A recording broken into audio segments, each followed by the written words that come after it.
ಇದು ಯಾವ ಅಕ್ಕಿ ಅದು?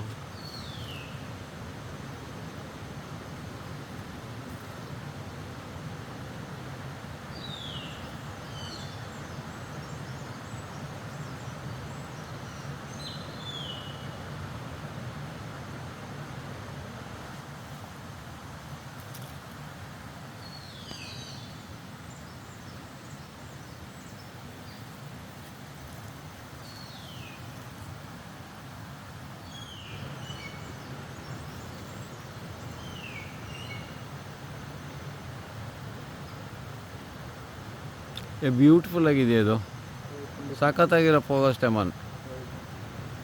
ಫೋಗಸ್ಟೆಮನ್ ತ್ರಿಶೂಲ.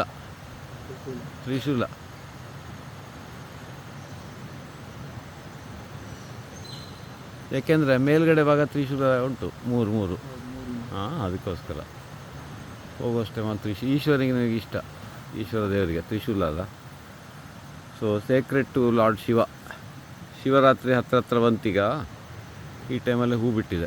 ಸೊ ಫೋಗಸ್ಟೆಮನ್ ತ್ರಿಶೂಲ ಕನ್ನಡಿಗರಿಗೆಲ್ಲ ಹೆಸರು ನೆನಪಾಗಿ ಮಾಡ್ಕೊಳ್ಳಿಕ್ಕೆ ಸುಲಭ ಆಗ್ತದೆ. ಉದ್ದುದ್ದ ಸೈಂಟಿಫಿಕ್ ಹೊರ ದೇಶದ ಹೆಸರು ಬೇಡ ಅದಕ್ಕೆ.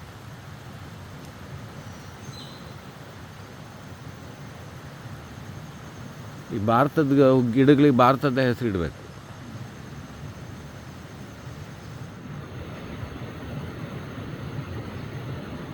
Very very beautiful plant. ಎಷ್ಟೊತ್ತಾದ್ರೂ ಅರ್ಧ ಗಂಟೆ ನೋಡ್ಬೋದು ಕೂತ್ಕೊಂಡು, ಅಷ್ಟು ಚೆಂದ ಉಂಟು. And it is having a trishula shape. So I am here by naming it as Pogostemon trishula. And sacred to Lord Shiva because of the Trishula shape, and then it is approaching Shivaratri now, so at that time it is flowering. Lord Shiva likes blue flowers, and also this will be pleasing to him.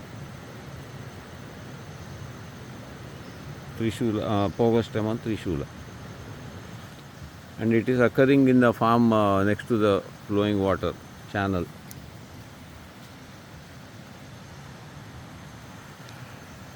ಅಬ್ಬಾ,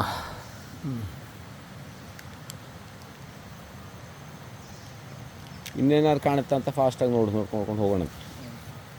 ಎಲ್ಲ ಬಂದ್ರ ಆ ಕಡೆಯಿಂದ? ಹಾಂ, ಎಲ್ಲ ಬಂದ್ರ? So ಫೋಗಸ್ಟೆಮನ್ ತ್ರಿಶೂಲ.